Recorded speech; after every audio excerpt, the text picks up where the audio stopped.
This week, the eclectic influences Elvie Shane says you can hear on his new album.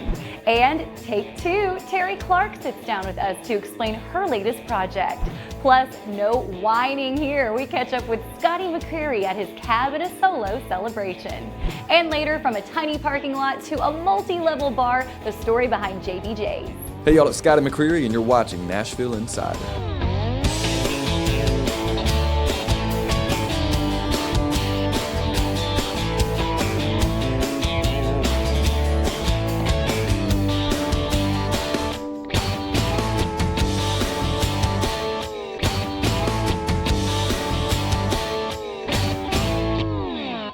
Hey everyone, and welcome to Nashville Insider, otherwise known as your weekly dose of country music awesomeness. Yeah, that's a little technical term that we came up with. I'm Casey Mason, and I know we say this every week, but we really do have a great show for you today, and it all kicks off with Elvie Shane. Jennifer Vickery-Smith sat down with the country star to get the scoop on his latest project. Well, Elvie Shane has a brand new album out. It is called Damascus, and he is here with us. Congratulations on the project. Thank you so much. It's been a long time coming.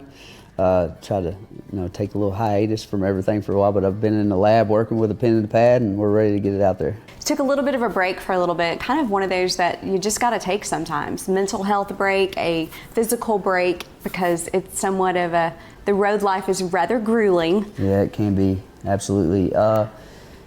There was a lot of work that went into getting My Boy to go #1 and getting the first record done, and it was something that I'd never experienced before, obviously, in my life, and it wasn't until I got into the middle of it that I realized how much it takes out of someone. So is that a lot of the themes of what we hear, or what contributed to the songs that you wrote? You wrote all the songs on the project. I wrote with a group of friends for the most part. There was a lot of same guys kind of writing with me. I do have one song on there that I wrote by myself, just Heaven Have a Creek. But these guys just they care about me. They're my friends, and they're all very talented writers and musicians, and they seen what I was going through. They were constantly checking up on me and making sure I was good, and they were digging in the ditches with me, trying to figure out how to get the stories out there. Yeah, you say the word stories. This album has this sense and this feel of almost like sharing testimonies. Yeah, that's cool. I like testimonies. That's a good way to put it. I mean, I grew up being a church boy. I try to put that in the record as much as possible. The record starts with a song called Outside Dog that was very much like ego driven. I needed to kind of get it out of the way, and I felt it was important to end with more humility and spiritualism. So that's why we went to Does Heaven Have a Creek, and tribute to gospel music that got me in all of this in the first place. Does heaven have a creek where I can swim in my old blue jeans? Would you say the project's been somewhat healing for you? Definitely, more so once we got it done. It was very hard during the process of like writing it and trying to get the go ahead to record the music and stuff. I realized that there's a lot of topics on here that I talk about that aren't necessarily the most commercial, but there's also some stuff that definitely lends itself to that more palatable side of the crowd. You'll hear a lot of different influences within the record, from Johnny Cash to Mac Miller to Foo Fighters, but I wanted to approach the record. I never want to put out the same record twice. So, with this record in particular, I wanted to be able to reach into all those different influences, those different types of steel, and, hopefully forge them together. And I feel like, with the topics that we covered and the way that Oscar took the production and ran with it and the mixing, and it made it all cohesive, it came out with a project that, really touches on a lot of people whose music I've grown to love over the years. We tend to consume our music now just song here, song there, but this is one of those projects that I really recommend. Start at the beginning and make it to the end and listen through, because of the story that it really tells. It's hard to keep people's attention for more than 15 seconds these days, but if they'll just give me like 53 minutes, I think it'll be worth their time. I would hope so. Thanks so much for joining us, and congratulations on the project. Appreciate y'all. Thank you so much. Thanks so much, Jennifer. You can add Elvie's album to your playlist, and you can also take two. From one new release to another, Nashville Insider's Bree Carter met up with Terri Clark to find out about her album with the likes of Lainey Wilson, Carly Pierce, and more. Take a look. So let's get right down to it. Tell us about Terri Clark Take Two. Well, it's not necessarily a brand new concept. A couple of other artists have done this, but we decided that we were going to go back into the studio and re-record some of my biggest hits, kind of freshen them up, bring them up to date as duets with other artists. So I am so fortunate that I have some really great friends in this industry and people who I've recently become a big fan of, who I called on to help me duet these with these songs, and we just had a blast. For sure. And you got Kelly Clarkson, you got Lainey Wilson, Cody Johnson, Carly Pierce, Ashley Pierce. McBride. Yeah, it's just, and it's been so much fun kind of during the recording process of these songs, hearing these artists and what the songs meant to them, and that they already knew them as well as I knew them was just a surreal moment for me. Put me through some changes, Lord. Kinda like a wearing blender. Sing it!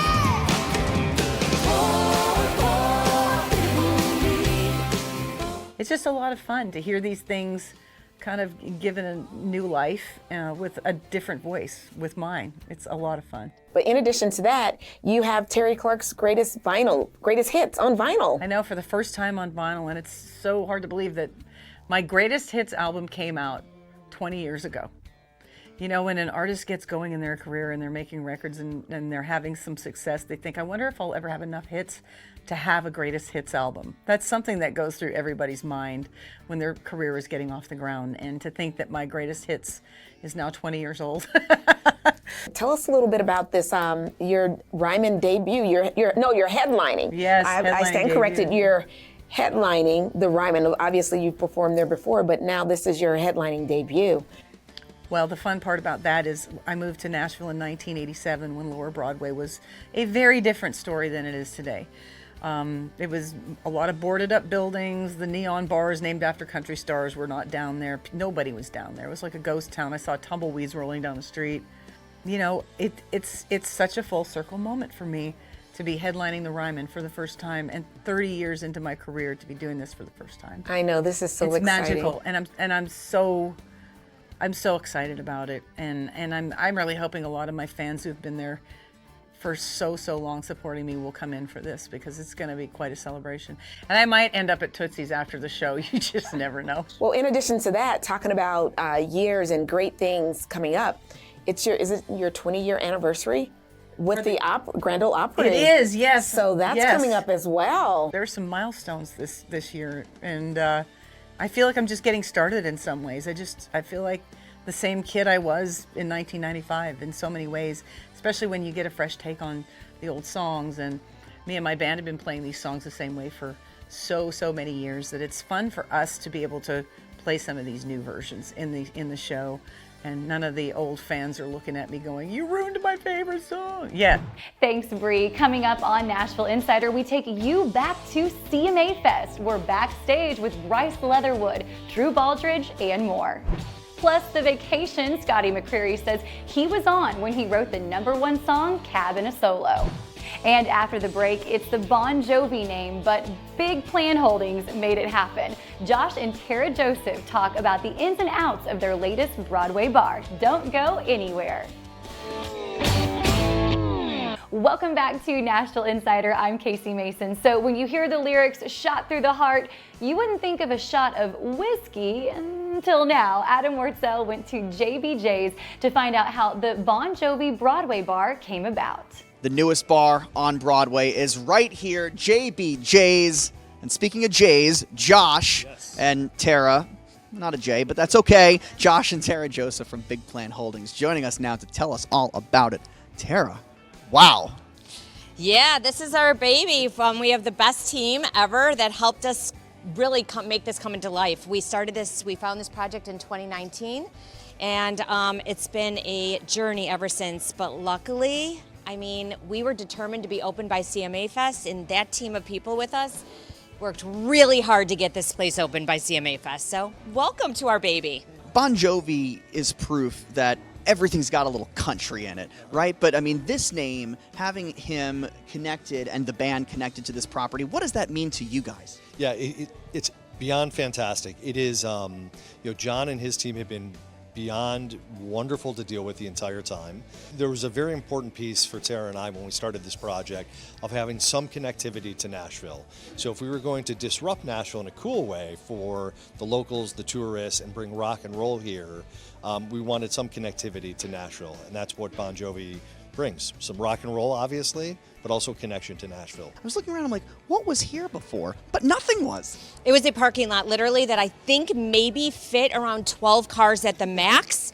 And what they had to do to make this building come alive and build it in that teeny little space that really, I think it was like 12 cars, was truly a feat. Who says you can't go to JBJ's? Josh, Tara, great to see you. Thank you so much. Thank you so much. Thanks for having me. Thanks so much, Adam. All right, ahead on Nashville Insider, we take you back to CMA Fest, how Wade Hayes says the summer's biggest country event has grown.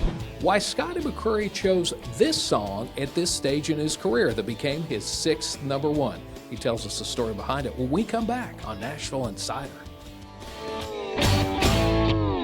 Welcome back to Nashville Insider. All right, next up on the show, it's a cab and a solo celebration. Jeff Womack went to BMI's Music Row headquarters to help congratulate Scotty Mccreery. So we are here with Scotty Mccreery, aka Mr. 6 #1s. Let me start out by congratulating you. Wow, thank you very much. It still never gets old, man. Top of the charts, so I appreciate it. Well, this song is never getting old as well. This might be the first time I've heard a drinking song this sophisticated with a Cabernet. Yeah, a little pinky up, kind of thing. Nah, I love this song and getting to a little twist of words there and throw the Cabernet in there in the truck and everything. It was a fun one to write. Looks like the joke's on me. Sitting here, I can't believe what I... And talk about the guys you wrote it with, Frank Rogers and Brent Anderson. Now, most people, when they go on vacation in the mountains, have some fun around a bonfire, but not y'all. You're always working. No, well, it was fun work, and we were around the bonfire, so we just had our guitars out there writing songs, and we wrote a lot of good stuff that weekend, but the one I just kept coming back to was Calvin a Solo, and I just thought, man, we got to get that out there and to radio, and I believed in it, so I'm really glad that radio and everybody out there embraced it. Well, one thing I heard of this project, would you say this is probably your favorite, even before it went to #1? Oh, yeah. I think it's just the most me, I feel like I put down any guardrails that I've had up before and just wrote a record that I wanted to write with a sound that I wanted it to be and wrote songs about things I wanted to write about. So it felt very freeing to make this record, and I think because of that, it's definitely my favorite. I wanted to ask you that because that's the thing with this song. It really brings us back to the tradition of some of the great songs that we listened to through the 90s. Sure. Do you feel like you're at that point of your career where, like you say, you can go that more traditional sound, whereas maybe you wouldn't have years prior? Yeah, I've been doing it long enough now to where I've seen the trend go very hip-hoppy. I've seen the trend go a little rock. For me, though, I feel like there will always be a seat at the table for country music and country music. So it's what I do, and if I tried to do anything else, and I used to back in the day, I don't think it would be as authentically me. So at this point, I just want to be me, and hopefully people out there enjoy it. Did you channel some George Strait in there? That's what it sounds like to me. And if it sounds like that to you, I'll take it. Yeah, I appreciate it. He's the king, and I listened to him a whole heck of a lot growing up. So he was definitely an influence and inspiration for me. We probably won't get to see you again for a while. So any hints down the line you can give us now? Yeah, we're always working. We got a new song coming out soon with Callista Clark called Getting Old that I'm excited about. She's an incredible young artist and great voice and great writer. So can't wait for folks to hear that. And we'll get to writing soon. I always, once I finish up a project, I let my brain take a break for a little bit, but I'm just about ready to get back on the saddle. A well-deserved break, and congratulations, sir. Thank you very much. Well, congratulations, Scotty. 6 #1s, that is not an easy feat. And hey, neither is playing the Ryman Auditorium like the legendary Ricky Skaggs. Nashville Insider's Jennifer Vickery-Smith caught up with the icon backstage, who told her the story of one of his prized mandolins. Take a look. You talked about getting your first mandolin at the age of 5, and I love how you said it's been a friend to you. It's been by your side your whole life. When you brought this one in, I'm like, oh, is this an old original one? It's really not that old, but you have played it so much. It's good and worn.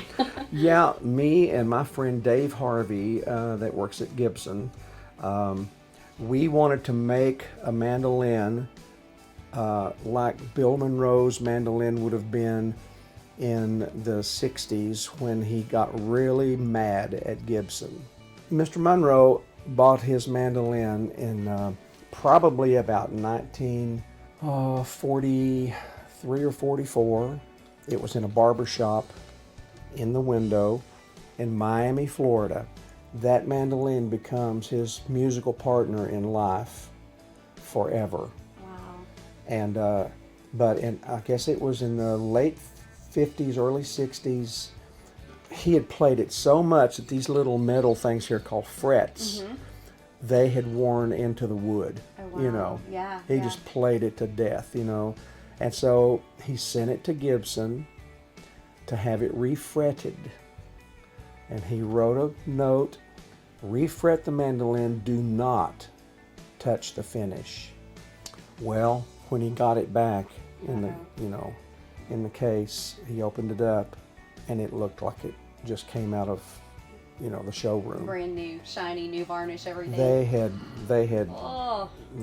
sprayed lacquer, which is what they use nowadays, over the mandolin, and they put new frets in, but he was livid. So Bill Monroe sits down on the side of the street, and there's either a Coke bottle or a beer bottle or something on the street.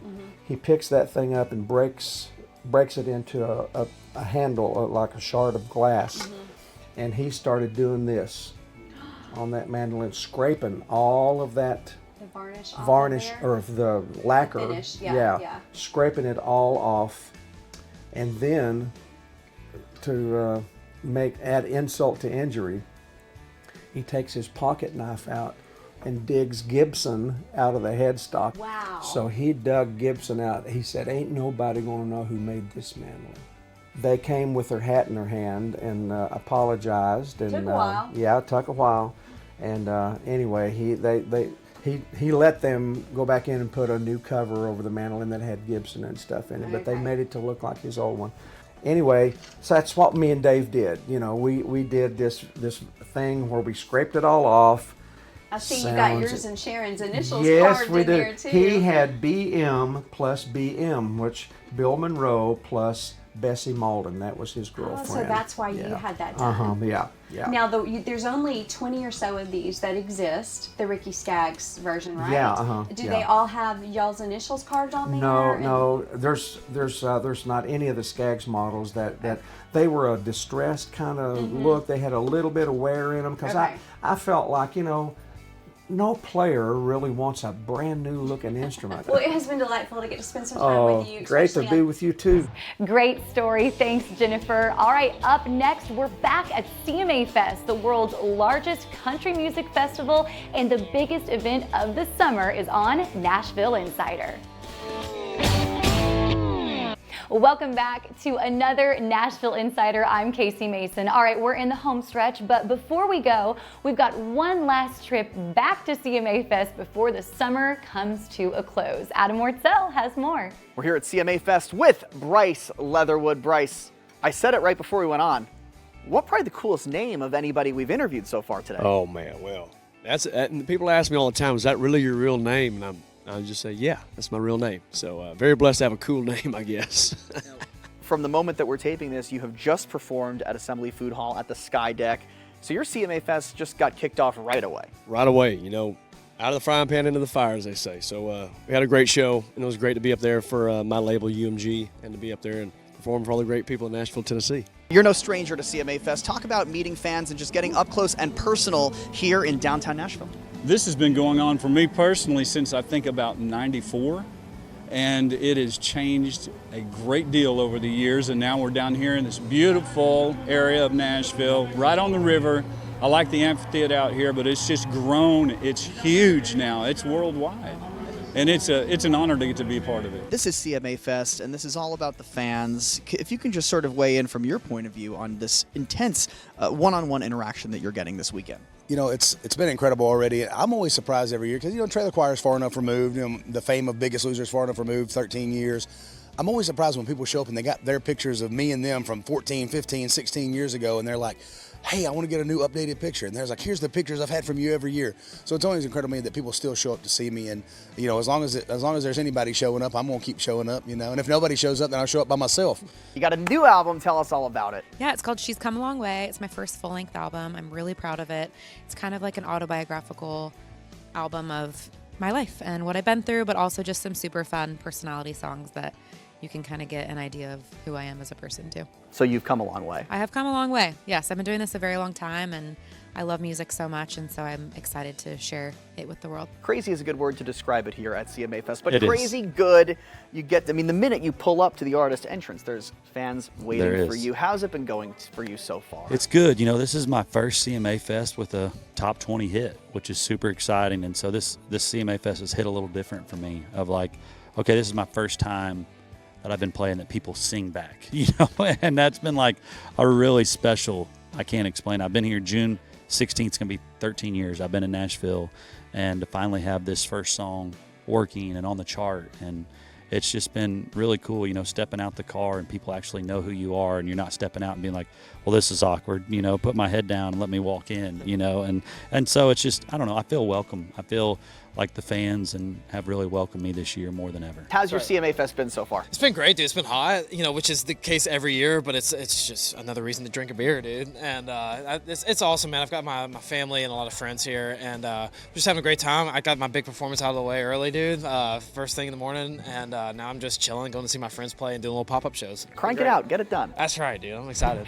Thanks so much, Adam. Wow, what a show. We hope you enjoyed this week's Nashville Insider, and we leave you today with Zach Brown Band's newest video for their song, Tie Up. I'm Casey Mason, and we'll see you next time.